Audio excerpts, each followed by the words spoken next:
All right. Thank you, everyone who is here in attendance today. This is a panel for new rules for the Inflation Reduction Act, what's changed since the IRA has passed and what you need to know now as a solar business. So let's get started. But before we begin, we're going to give you an answer to that joke. So why did the Scarecrow win an award? Because it was outstanding in its field. All right. So I want to thank everyone for coming to today's panel. I'm Scott Wynn, the founder and CEO of Bodhi. We're a software platform that helps residential solar companies deliver amazing customer experiences with ease. Now, today, what we're going to try to do is really answer this question that one of the registrants succinctly posed to us. Can we actually get to 70% in tax credit for solar? And now, so what I want to do is introduce you to the panelists who will answer that question. Now, some of you have been expecting Yoni Cohen of Sunlight to be here, but he couldn't make it last minute. But we were able to get three major heavyweights in the industry here today to answer your questions and really just give us some tips for how we can use tips that we can use in our solar business. So first, we've got Zoe Gaston. She is the principal analyst at WoodMac covering residential solar. I think you guys have, a few of you have probably already spoken to Zoe in the past year or so. We also have Corey Ramsden of Solar United Neighbors, a nonprofit that organizes co-ops for group purchases of residential solar. They've been doing a lot of good work, even down in the Texas area that I'm from. Now, not on the call yet, but hopefully he will join in the next few minutes or so, is David Dunlap. He is the VP of Product Strategy for BayWa, one of the leading equipment distribution companies in solar. So if you'd like to get in touch with the panelists or myself, we're posting the LinkedIn accounts for all the panelists in the chat box. So feel free to reach out to any of us during or even after the panelists. Now, if you do have questions for the panelists, just type it in the Q&A box. So the chat box is different. That's just going to be conversation between the audience and the panelists or among the audience, but we're going to try to really focus in on the Q&A box. So if you have questions, put it there. We've actually already received a whole lot of questions, during the registration. And so because of that, what we're going to do is we're going to make this webinar very heavy on Q&A. And so we're going to devote the entire second half of the hour to that. But before we begin, I want to take a quick poll from the audience. I want to get a quick sense of how much people know about the IRA. So I'm going to launch this poll. So please answer this question. How much do you know about the IRA? Or how much do you feel you know about the Inflation Reduction Act? I'm a pro, know how to use it to help my business. I still have a few questions, but I know my stuff. I feel like I only know the headlines. And lastly, I don't know anything about it. So I'll let some folks answer that question. And the most interesting thing about this question, about this poll, is that we actually asked this in the first webinar we had last September on the IRA. And with that one, we found that about 62% of the respondents either didn't know anything or just knew the headlines. So you can see here, so last time it was 62% of respondents. Now it's actually 77. So that's 6 months later. I guess things either haven't changed or it's actually gotten worse. So maybe this is why we have so many people on attendance today. All right, I'm gonna stop sharing now. So let's just dive in and let's see what insights our audience has, or our panelists have to offer. Oh, great, David, you are here. So sorry to be late. Hey, thanks for joining. We were letting folks know that there were a little bit of technical difficulties, but once again, this is David Dunlap. He is the VP of Product Strategy at BayWa, a leading equipment distribution company in solar. So we're just gonna dive it straight in. And what I'm going to do today is try to organize a conversation into three parts. The first part is really what are the main incentives for resi solar? Things that you should know was enacted last year and everyone should be already taking advantage of it. The second part, this is where most people are really interested. What are all these special adders and how can you really take advantage of that? And then third, and I think this is something that's really kind of interesting take, is what are some of the new business opportunities that residential solar companies, or even just other folks in the industry really need to keep in mind or be able to start thinking and planning their business around? So first, let's set the stage and let's take a look at the current market conditions in solar. So Zoe, I'm going to start with you here. Now we've got the tailwinds of the IRA. We also have all these economic headwinds, right? So we've got higher interest rates. We've got NEM 3.0 in California. We've got a possible economic recession that may or may not be happening. So can you start us off with how you think these two things will affect the solar market this year? Yeah, definitely. And first, Scott, thank you for having me on today. But yeah, as you said, there's a lot going on in the residential solar industry right now. So 2022 was a record-breaking year for residential solar. We saw 40% growth, even in the face of supply chain challenges in the first half of the year, rising interest rates in the second half. And a huge driver was demand pull-in in California before the new net metering construct, NEM 3.0, goes into effect in April of this year. So for 2023, we are expecting a slowdown compared to 2022, about 7% growth for this year. So for many companies we've talked to, Q4 2022 was definitely lower in terms of sales compared to past years. You know, there's typically a seasonal drop with residential solar. This was more so than past years. So we expect this is going to translate into lower installations in Q1. And, you know, this could be attributed to a few things: expectations of a recession, less urgency to go solar because of the ITC extension. There's also a product shift happening in the industry, which is slowing growth as well. So with interest rate increases, you know, salespeople have had to adjust to selling higher APR loan products with less customer savings. At the same time, more players are ramping up or starting to offer third-party owned products like a lease or a PPA to try to qualify for those ITC bonus adders. So for both, you know, these sales adjustments take time. So I expect that the California demand pull-in is definitely going to boost installations this year, but we're still going to see a drop in installations towards the end of the year. And so you said you were expecting, so WoodMac is forecasting a 7% growth for this year relative to last year. What was the forecast last year before the revision of the number? Yeah, so we update quarterly. So honestly, compared to Q4, it's about the same. You know, of course, tweaks, you know, based on you know, new Q4 data that we have, policy changes, things like that. But all in all, it's similar to what we saw in Q4. Okay, got it. Great. Okay, thanks, Zoe. All right, so let's just start getting into the details of the IRA. David, great that you're here. Can you start with us on the IRA aspects of it? Can you give us kind of a quick lay of the land for those main incentives for resi solar and storage that all these installers should already know by now? Yeah, I think the main thing was the resetting of the ITC to 30%. And that flat is basically just a bump up from 26 to 30, right? And that went into effect already. And then also the standalone storage, which means, you know, retrofit opportunities or truly standalone, as well as PV plus storage, is now part of that full 30%. So however the storage is applied, you're still eligible for the homeowner is eligible on their investment tax credit through their personal tax filings as a tax credit to access it. I think that there were some questions about can somebody access the funds if they don't have a tax liability? And I think that answer is no, but of course I have to make the disclaimer, I'm not a tax professional, and this is a tax filing issue, but it is in the form of a tax credit, same as it has been under all years previous. The ITC, it's the same thing. It's just the rates and what qualified.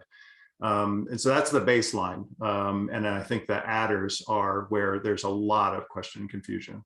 Okay, so that's definitely true. Yeah. We're going to devote a good segment of the conversation about that. So just as a reminder for the audience, if you have questions for the panelists, just type it into the Q&A box. There's a quick one just to get a clarification on this. Zoe, Glenn Coding, and I apologize if I mispronounced the last name. Is the 7% from growth in 2023 for all of solar or just residential? So that is just for residential solar. Okay, great, thank you. Now we have this other interesting question that's kind of revolving around just this basic incentive. This question comes from Dale Huddleston. Are there any restrictions on this, this basic tax credit, which potentially could limit the dollar amount of the credit for either PV systems or storage systems? So for example, like customer income levels or maybe system size. Can any of y'all answer that question for Dale? I'm not aware of any caps on the credits, to my knowledge, for both the storage and for solar. There are for other credits like the EV and some of the other ones that are in there, but for those two, I don't believe so. Okay. All right, that's my understanding as well. All right, sounds great. Awesome. So now one of the questions that we received a lot of interest last year, so we're going to start getting into a little bit these adder questions, but one of the questions that was of real interest in the last webinar was the direct pay for tax exempt organizations like nonprofits, churches, schools, etc. Corey, do we have any guidance on this already? How is it expected to work? What do you know about this direct pay for the tax exempt organizations? We're still waiting for guidance from Treasury on that. So there's a pretty good indication that it's going to be the 30% of the system cost, which is the way that it's described as a direct payment from Treasury to the system owner. There's not really an indication of how long that will take yet. So if you're planning projects with nonprofits, I would just encourage you to be practical about the fact that this is a new program and a new government program. So it may take a little while to work through that. And we also don't know yet what the process is to do that, like when somebody is eligible to apply in the project cycle or any of the requirements as far as proving status. So that's all still forthcoming. But I will say we're actually involved with a number of nonprofit projects in the Arizona area as part of a different program. And it's already having an effect that we see from the conversations that installers are having with potential nonprofit customers, because they are having to think through whether they're willing to float that 30% on their balance sheet until the nonprofit customer can claim that and what that looks like. So there's like a whole set of, sort of following financing questions and other things related to this that I think are going to have to shake out over the next year or so. But we're super excited at the potential to build this market around nonprofits. We've got a lot of folks who've already contacted us asking the same question: how do I take advantage of this? And unfortunately, the answer is like, we're not 100% sure yet on the actual mechanics of it. Do we know what's the timeline for the guidance from Treasury for that? Treasury just released guidance on the 10 and 20% adders because they really wanted to make sure that was out first. It's focused on the Justice 40 communities and other underserved parts of the program. So that came out first, and I expect that the rest of it will come out the end of April, beginning of March. I'm sorry, end of March, beginning of April. That's what we hope, but it's still a little squishy. Okay, that's okay. And so for those, so even though the guidance isn't out yet, do we have any kind of, do we have any idea of how that direct pay would work for an installer? Is this something that would it be handled by the installer, or could it like a kind of a rebate portion with the program, or is it something that is passed through and handled by the nonprofit? Do you have any sense of how that would work yet? I'm purely speculating here, but I find it hard to believe that the government would pay the installer directly. It probably would have to go to the nonprofit, but maybe there are provisions for sign over. We just don't know at this point. Okay, great, appreciate it. Does Zoe, Dave, do you guys have anything to add there at all? No, nothing from me. Been waiting for that guidance. Yeah. Okay, so there's so a few questions here that has already popped up in the Q&A. What type of nonprofits is this? Commercial? And this is all, so can anyone take that? Is it, does that question even, can anyone y'all answer that one? Yeah, I guess just as some examples, as far as I'm aware, it'd be, state, local, tribal governments, nonprofits, universities, just to name a few. Yeah. So probably not any commercial entity. These are all tax exempt entities. Yeah, one thing that is not sorry, David, maybe you know the answer to this, but I've had some questions about whether or not some types of nonprofits are eligible, like a condo association or an HOA type of organization. So that part is a little unclear, but generally speaking, the language is tax exempt in the law. So there may be some areas where folks might think they're eligible in that type of situation, but they may not be. Well, we just have to wait to find out. Okay, great. Appreciate it. All right. So there's another question from Ed, and this goes back to one of the more basic parts of the ITC.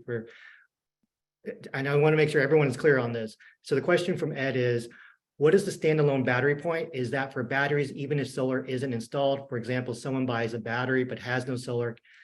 Can they claim the ITC right now? And David, you want to answer that one again? Yeah, to the best of my knowledge, it's any kind of standalone self-consumption storage, battery storage kind of a device. So this would probably fall under, like in a commercial realm, an uninterrupted power supply, UPC for a telecommunications kind of a thing, or same thing kind of on a residential level. But basically an investment in being able to handle more of one's own energy consumption needs on the property without backfeeding the grid.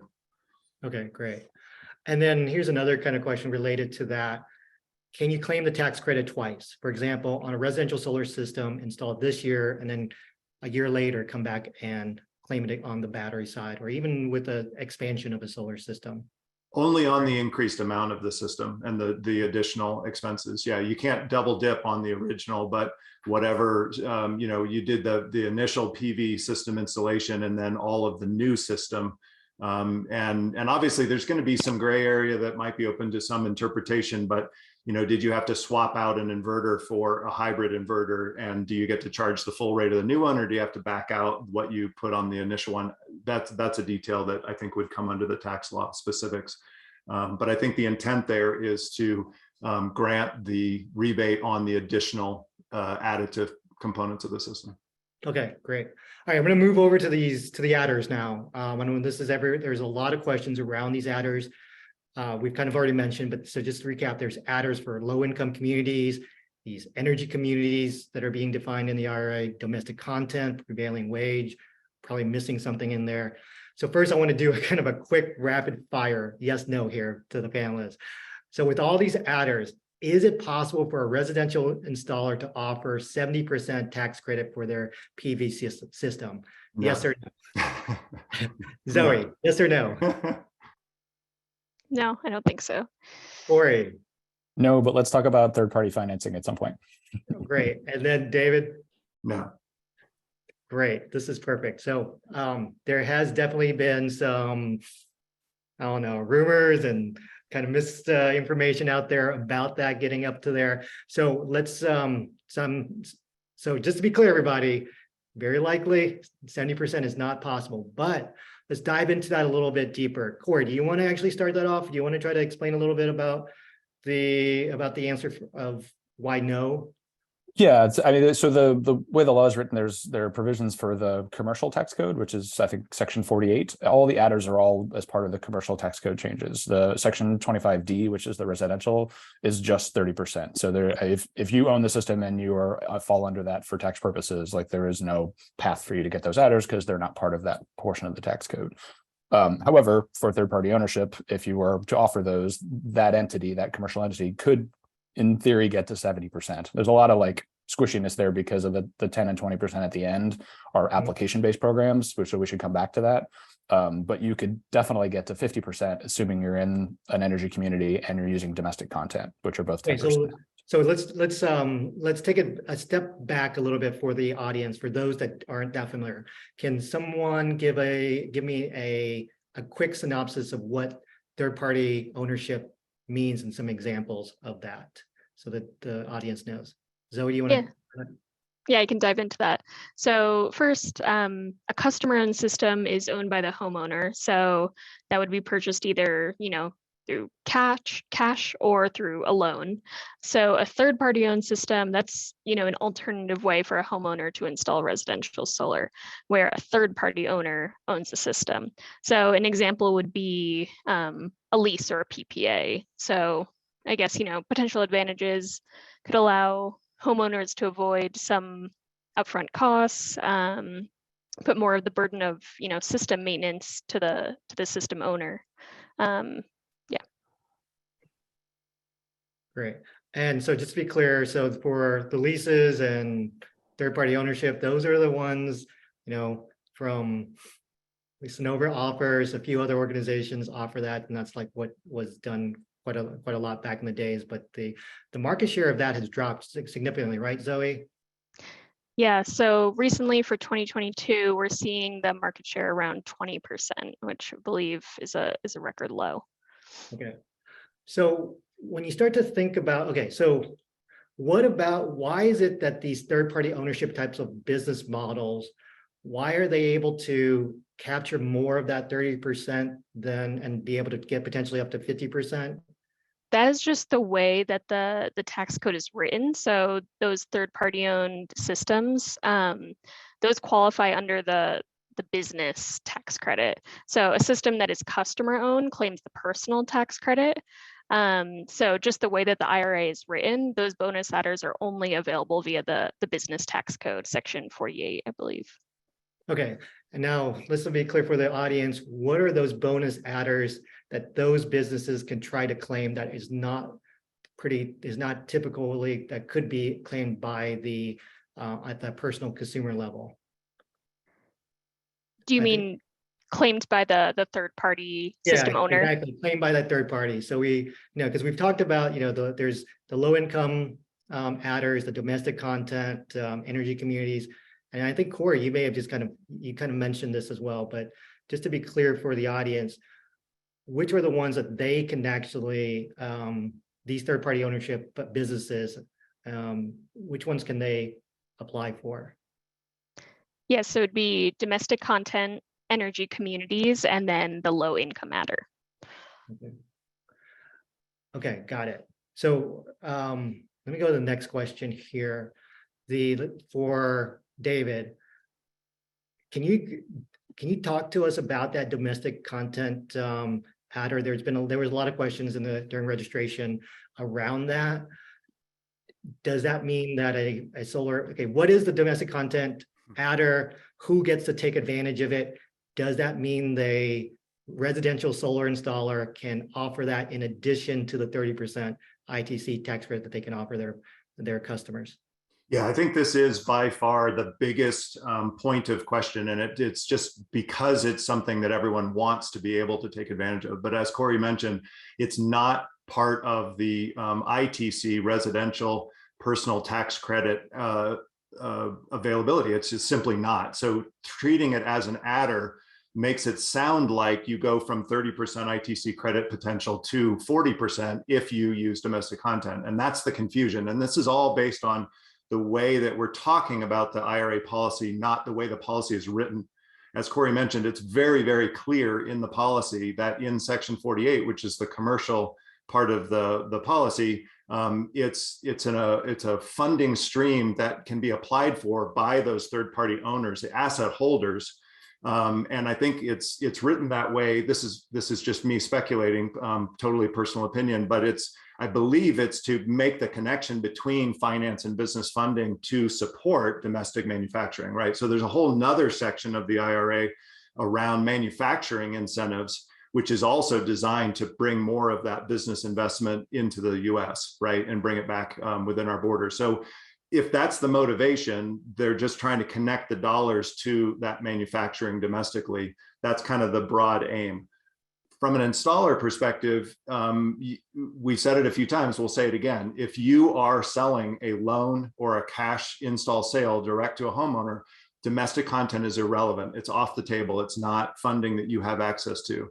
The only way that a residential homeowner could benefit from that domestic adder is if they're using a lease or a PPA, and that lease or PPA finance company has figured out how to unlock that money through the supply chain that they're connecting to their lease product sale, right? And the other piece of this that is super confusing is, what does it mean to qualify for domestic content? We don't know yet. Treasury has not defined that. IRS, whoever it is that's going to ultimately make that definition, it has not been released yet. It probably won't be released until likely May is what we're hearing now, kind of mid to late Q2 is the current guess that's coming. There are some past definitions of domestic content that people are looking to for kind of opinion and speculation. It could be something like 40% of the total equipment valuation comes from domestically sourced components or domestically produced finished goods. But there's a lot of detail in just those statements. So just to give an example, if it's at the component level, 40% of the value of the components used in a module assembly would have to be domestically sourced. That means any company that has a US module assembly facility, but is importing the cells, the aluminum frames, the glass, the back sheets, the junction boxes, the wire, everything that's all coming from outside of the US and being assembled here in the US, that would not count if the qualification is at the component level, right? So you would then have to say, are you producing the cells here in the US? Are you producing the glass, the back sheet, whatever would get you to that level? And this is all the guidance that we do not have. So I just want to be clear for the audience again, all of the commentary that we're all kind of producing for each other is pure speculation because it just simply has not been written yet. That guidance has not been published. And even when they get published, depending upon what needs to qualify, like if it's being components or just the assembly, just because of the time frame that's needed to get these types of production going, would the industry as a whole see any benefits of the domestic content adder this year, or would it be multiple years later? Likely later. I mean, you're right, Scott. It does depend on how they write that. If they end up going the more sort of liberal route and saying it's 40% of the finished product valuation, then certainly some of the companies that have assembly facilities here in the U.S. would qualify.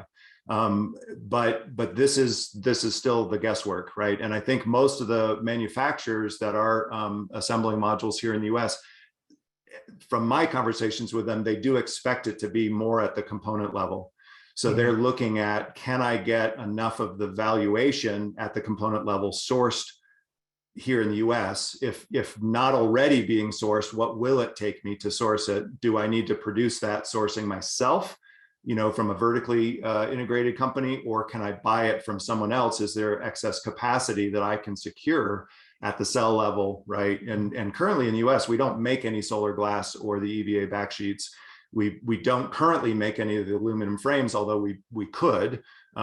We don't currently. So it is a challenge. And I think CALSA had a great webinar where they went into detail about the timelines and the investment requirements for an assembly facility, a cell manufacturing, a wafer manufacturing, an ingot pulling manufacturing.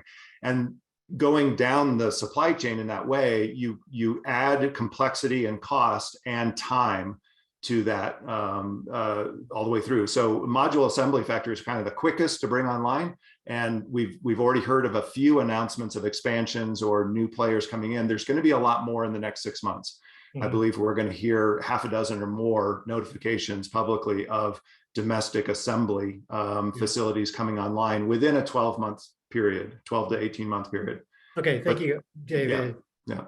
So I want to now, given that what we just heard was that a lot of these adders can only be leveraged by the third-party owned organizations. Zoe, let me ask you this question. How should the residential solar installers who have normally now, you said 80% of them are doing cash or financing, cash or loans.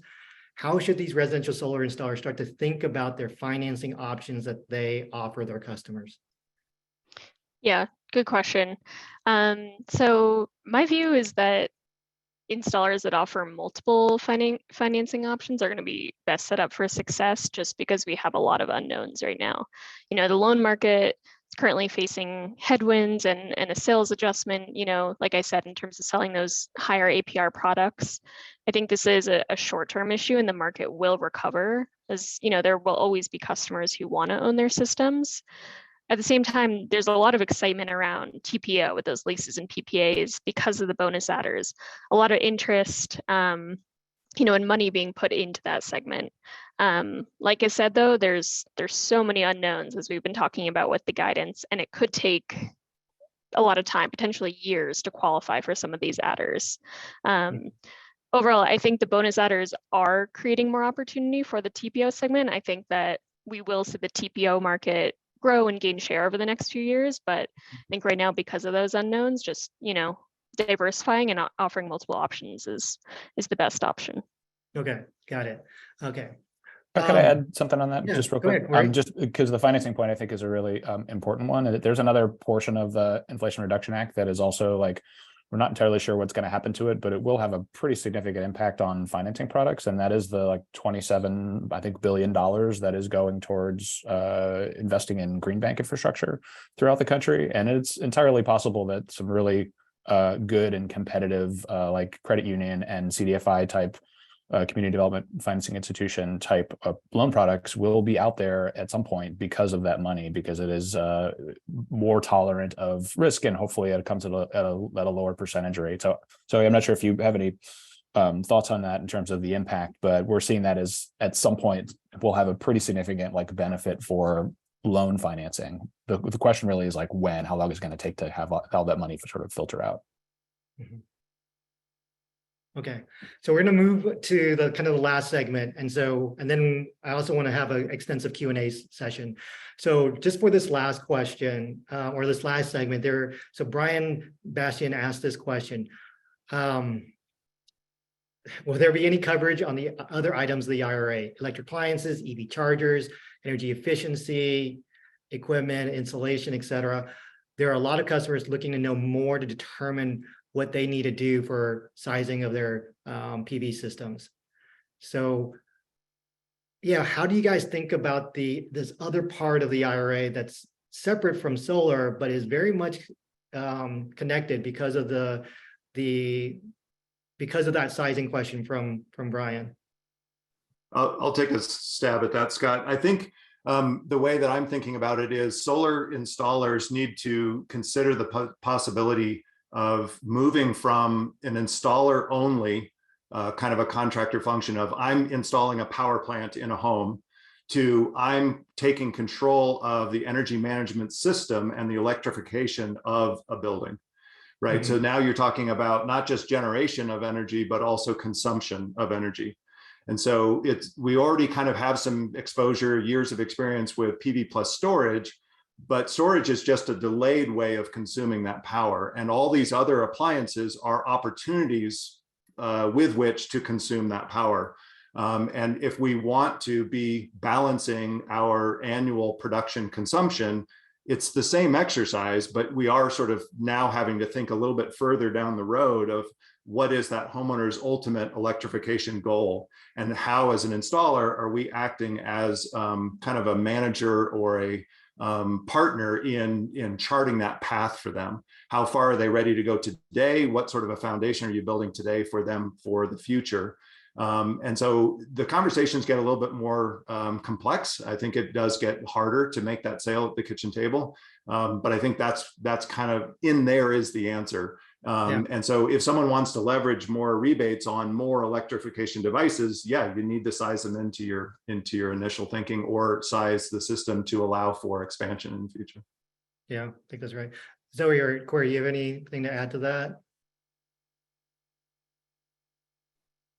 Nothing for me. I think okay. David summed it up well. Yeah, I think it's true. I mean, at our company, when we talk to solar homeowners, I mean, we really found that solar is a gateway.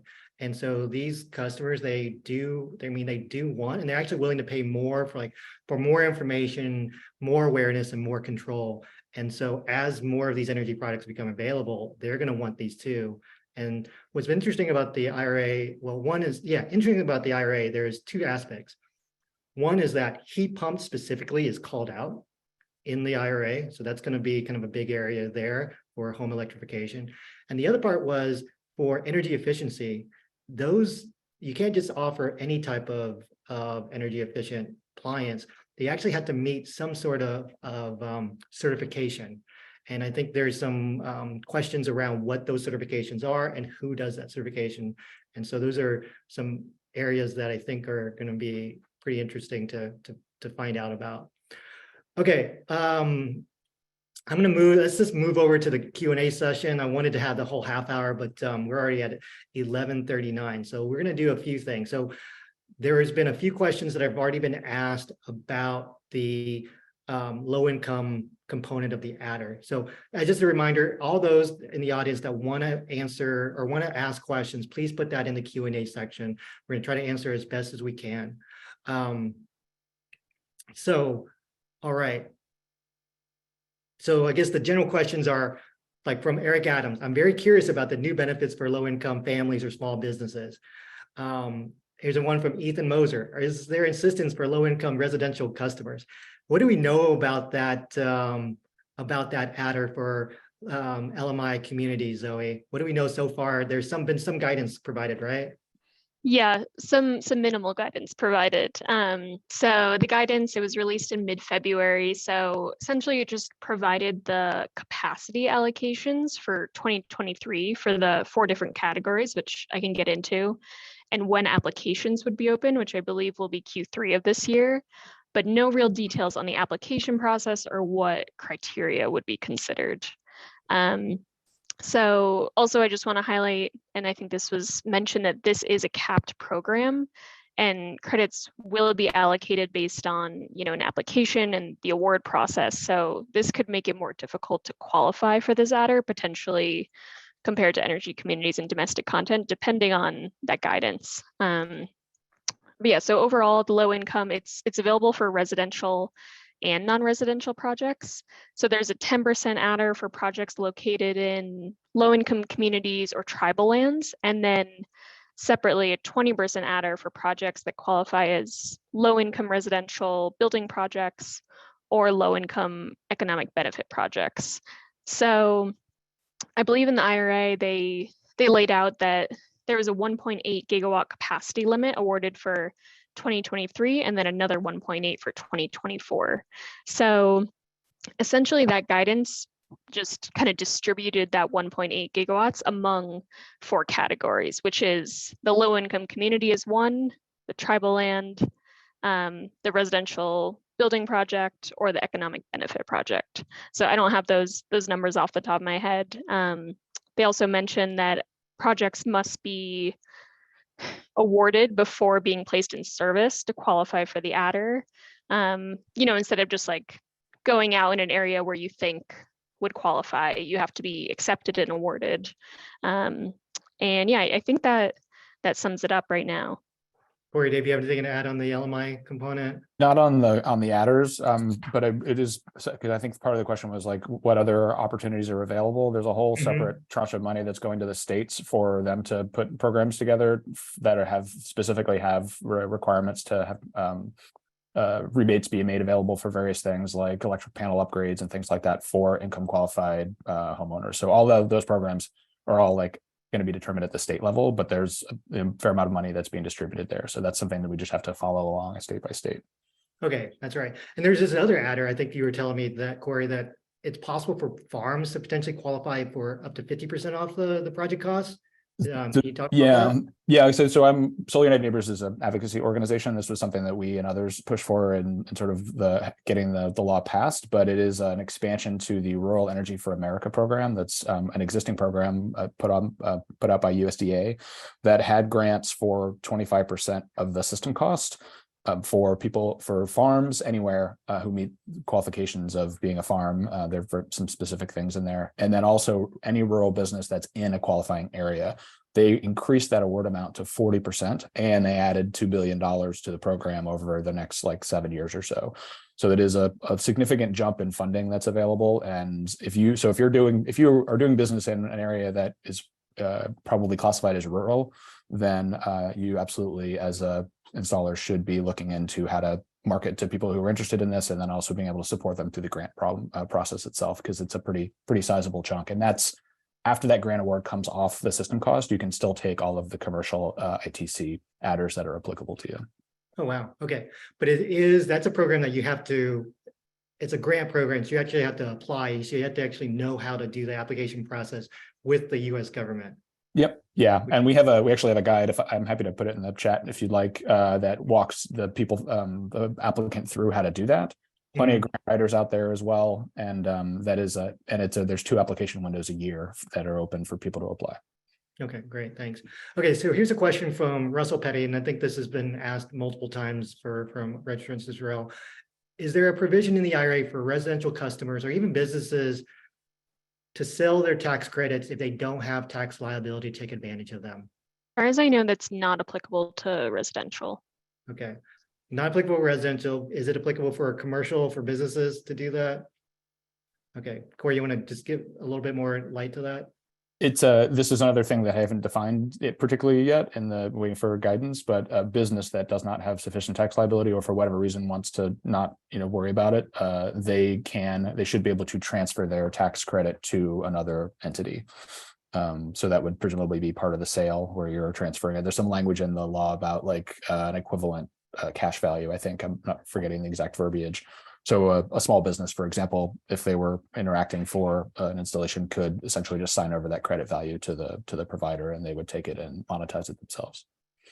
Okay, great. Oh, here's an interesting question. What if a home is an LLC or a trust? Can you use the commercial adders? Talk to a tax professional, but if it's considered a commercial entity, then potentially, yeah. I mean, nonprofits can do this too, right? So like nonprofits and municipalities, like all the things we talked about for direct pay, they fall under the commercial tax code. So they can also do that just as a. Yeah, but all of them have to then, it's not a standard tax credit where you just get it off of your tax forms. It is programs that you actually have to apply for, correct? Yeah, you have to apply for the funding those adders ahead of time.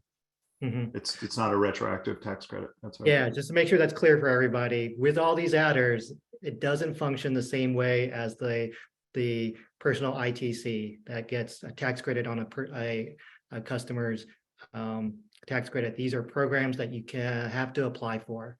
And I think, well, if you don't have experience applying for these types of grants, I would recommend talking to those that do. All right. Let me ask here some more questions here. Oh, wow, there's just a whole bunch of questions. Okay, so here's just real quick. Matt Reynolds is asking, when you say farms, you are referring to farmers, not solar farms, correct? Correct. Yes. Agricultural businesses that qualify under the program. It's like, I think it's like 50% of their income has to come from farming income, but it's all detailed in on the application process.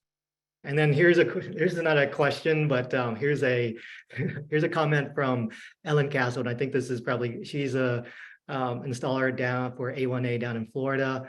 She says she's done a grant and highly recommends hiring a grant writer who's familiar with the process itself. So that's for the cons. So we touched on this just briefly, and we talked about so here's a question from Mandy Rami. Has guidance been given by the states on how to qualify for those like panel upgrades and all those other types of like EV charger rebates, or are we still waiting? California needs help wherever we can get it with NEM 3.0, and I can't find info on it. I believe we're still waiting on that guidance. Okay, so good. All right. Eric Adams is asking, what's the best way to determine what a qualifying area is? I guess this is assuming for the kind of energy communities or maybe the rural area. Or do you know about at least the rural area, or Zoe about the LMI communities? I can take a stab at this for energy communities. So I know we're still waiting on guidance for this, but the IRA definition, it would need to be a brownfield site or a census tract with closed coal mine or an area that has been, reliant on coal, oil, natural gas. So I know that many companies like SIA have released helpful maps. So those can be helpful in the meantime, but I believe that the Treasury is expected to release their mapping tool at the end of May. What about for the rural area grants? The USDA has a mapping tool. I actually just put it into the host chat there if you want to share it. It's also, I think, listed in our guide, but you'd put your zip code in. And just to be clear, like a farm who qualifies anywhere, even if they're in the middle of a city. But for rural businesses, they have to be in one of those areas. Okay, great. So here's a follow-up question from Louis Petrick. Did the requirements for those grants or change at all? I don't believe so. I think all the qualifications are the same, but I'm not positive. I have not looked at the differences closely to be able to say for sure. I think it was just the amounts of support that were changed. Okay. All right. So I think there's now, if you're looking at this top part system, so there's a lot of questions now in the Q&A just about that energy efficiency, about the electrical panel upgrading. And so just to be clear, those are the programs that would be administered through the state. Is funding provided by the federal government, but it's being administered through the states themselves? There is a federal tax credit that's available to anybody. I think if it's part of something that falls under 25D, the residential, it just automatically gets included in the 30%. There's some rules there as far as like double dipping, but I think it is up to 30% or up to $600 if it's just by itself without being part of the state programs. The state programs are income qualified and have like a whole separate like added amount of support, but there is just like a standard panel upgrade credit that's available as well. Okay, and that's available as just part of the standard ITC component of it. Yeah, I think so. Yeah, that We're Wiring America calculator, it lists all that stuff out. It's a really useful tool to check the different parts of it and the qualifications. Here's a question. Is this specific part of the IRA, homeowners are rewarded to reduce certain amounts of the current electric bill? It revolves around the energy efficiency. The energy efficiency rebates are designed to reward energy efficiency retrofits that are modeled to achieve or have achieved verifiable minimum energy use reductions. Incentive tiers are as follows. Retrofits with modeled energy system savings of 35% or more, the lesser of 4,000 or 50% of cost. Do we know how the amount of reduction will be proven on that? I don't think we know, but if I were to hazard a guess, it would have to fall under the home energy rating system. That's kind of the one sort of level national model for saying, here's a standard, and then you can compare that model or standard to your specific home at a building science level, not at a consumer, user level. So some sort of an objective energy modeling calculation would probably be used, and that's used by all the efficiency guidelines. It's in some cities and states codes for energy efficiency, et cetera. Okay. Ratings. Yeah, I also know that there's, at least for the appliances side, there is a specific type of certification that is needed for that. And I think one of the organizations, one of the companies out there that knows quite a bit about it is Pearl. I think the company is Pearl certification. And so for those installers that are interested, or those that are on the audience that are interested in understanding a little bit about the energy efficiency provisions in the IRA, I'd say reach out to Pearl, and they might be able to help out there. Okay, so we are at 11:53 right now. I want to ask this kind of two final questions for the panelists. Now, there's been a few questions on the Q&A asking if this webinar has been recorded and if it's going to be shared. It will be, so look out probably early next week, we will share this recording so that everyone can go back and listen in and try to get some key takeaways. So the first question I just want to kind of broadly ask is, with the current IRA, what part of this do you guys, what part of this is most exciting to you? We've talked about all these complications, all these potentials, all these things we don't know yet, but based off what you know right now, Zoe, what about the bill most excites you? Yeah, I would say the low income focus. Traditionally residential solar, the people who install it are typically medium, higher income. So I think just creating these, more opportunities is very exciting. What about you, Corey? I would agree with that. I mean, that's one of our primary focuses on our advocacy work is sort of the improving equity of access. From like the industry perspective, just having 10 years of certainty on the tax credit, I think is pretty huge. Just trying to remove some of these cycles that we see when people are waiting for something and then it magically gets changed to something else like that. There's a tremendous value in just that, having that certainty. Okay. And then David, you?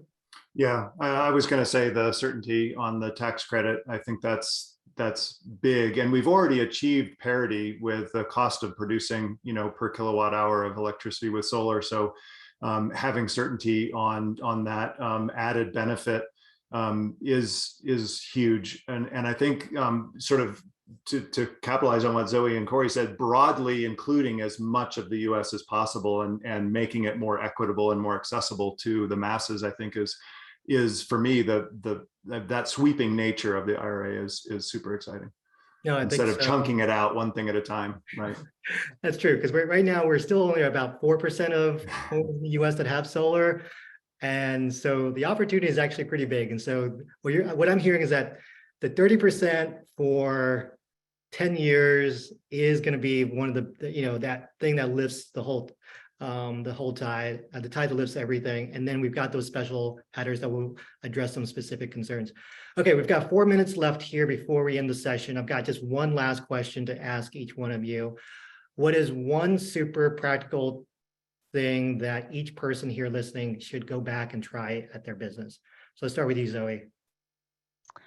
Let's see. I guess it's relatively simple, but just paying attention to the guidance released by the Treasury. As there's so many unknowns. We can all prepare as much as we can right now based on the information we have available, but the guidance could really change the game. Mm-hmm. Are you, Corey? I wrote down like 4 of these, but I was like, I don't know which one to pick. I guess if I had to pick one, I would say if you do small commercial work, is figure out a package, a financing package that works, where you can actually go and work with nonprofits directly and actually build that as like a business line, which previously has been pretty underserved because of direct pay and what that'll do to change those economics. Mm-hmm. Okay, let me go to David real quick, and then maybe I'll go back to you on the other ones, Corey. For me, it's about aligning these opportunities to your business strategy. So that might look like, what are you already good at today? And is there an opportunity to be better at it under the IRA? And then what is just immediately adjacent to that? Maybe you're not good at it today, but or you see the best opportunity for you. And how are you going to build that capability internally to leverage that opportunity? And then ignore the rest, because you can't do it all. Like, just pick, stay, I don't want to say stay in your lane, but from a business strategy standpoint, who are you today and who do you want to be tomorrow? And pick that and become an expert in that. And that's what's going to grow your business. Great. That's awesome. All right. One last one, Corey, and then we're going to end the panel. I'm good, actually. What David just said was pretty similar to what I was going to share about, like, just picking some things and focusing on it and being able to sell those things. Okay, perfect. All right. Well, that is some great advice. So thank you so much. This has really been an awesome conversation. Hopefully the audience, you guys have enjoyed this discussion as I did moderating it. And I'm sure there are a ton of questions still that the audience wants answered. So if you want to contact the panelists, I'm going to apologize beforehand, panelists, but here are their LinkedIn accounts. You guys can probably, go viral if you answer the right questions here, but we're pasting that into the chat box. So please reach out to any of the panelists if you want to connect or have any questions. And then finally, just want to thank you in the audience for joining us today. If you like this panel, let us know. And you have a topic that you want us to explore more for the industry, for education, for the industry, send me a note on LinkedIn. And just one final plug. So both Bodhi and Baywa will be at NABCEP in St. Louis at the end of this month. Make sure you drop by, and we have some amazing events planned together for NABCEP. So with that, I will conclude this webinar. Thank you very much, and wishing everyone an inspiring rest of your year.